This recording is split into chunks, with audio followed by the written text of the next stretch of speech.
Well, it can be challenging out there in the dating world, especially when there are so many ways to connect now with our various forms of technology. So here to help us negotiate texting while dating is professional matchmaker Krystal Walter. Good morning to you, Krystal. Morning. Thank you for being here. Thanks for having me. Okay, so it's really different since I've been out there dating, and texting is a big part of it now, isn't it? It is, yeah, and it can be helpful and it can also hurt you. So okay, so it's really important to know really what to do and when, yes, right? Okay, yeah. so let's start. So when do you text?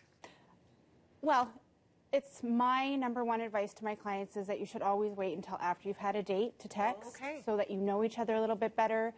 You know their level of sarcasm, tone or emotion is not read in text, and you don't want things to lead off into a wrong direction too quickly. Right. And you can get too personal too quickly. So you should wait until after you've met and you have a feel for each other one-on-one before you start texting. But you could make your date through text, just don't get to know each other until after your date. Okay, that totally makes sense. All right. Then you say, let him text you first. Yeah. Why's that? Well, you know, coming from a matchmaker, being a traditional way of going about things, guys like to chase. So let them initiate, and then if, you know, once they get to that point where they're texting you, then, you know, then text them, then respond. Okay, so let him do it first. Yes. Okay, I like that. Interesting. All right, how and when to respond? This is pretty tricky territory. Yes. Okay. Well, respond, you know, relatively soon. Unless you're not interested, then you could ignore them if you wanted.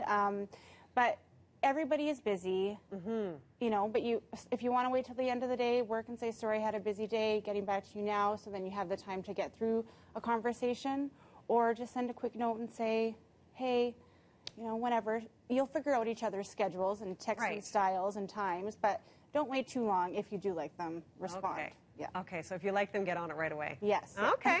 All right. And how about this? So moving the conversation forward. So you can do that through text. Yeah, well, like I said in the beginning, it's quite easy to get personal quite quickly with texting because your inhibitions are a little bit down. You feel a little more safe and secure because you're not one-on-one with them. Sure. So you feel like you can say anything. And you do need to be careful with that, too, because that can lead to bad things or inappropriate things. But just, you know, use texting to get to know somebody so that you don't have to spend so much time going out on dates that won't lead anywhere, and then you're not wasting each other's time. Right. So use it as a tool to get to know somebody. Yeah. Okay, interesting. But you're also saying here, have fun. Yeah. And does that mean like throwing those emojis around and stuff like that, or what do you mean by have fun? You know?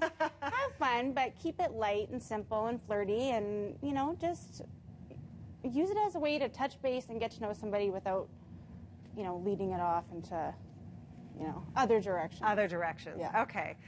But at the end, you're suggesting don't be afraid to still pick up the phone and call.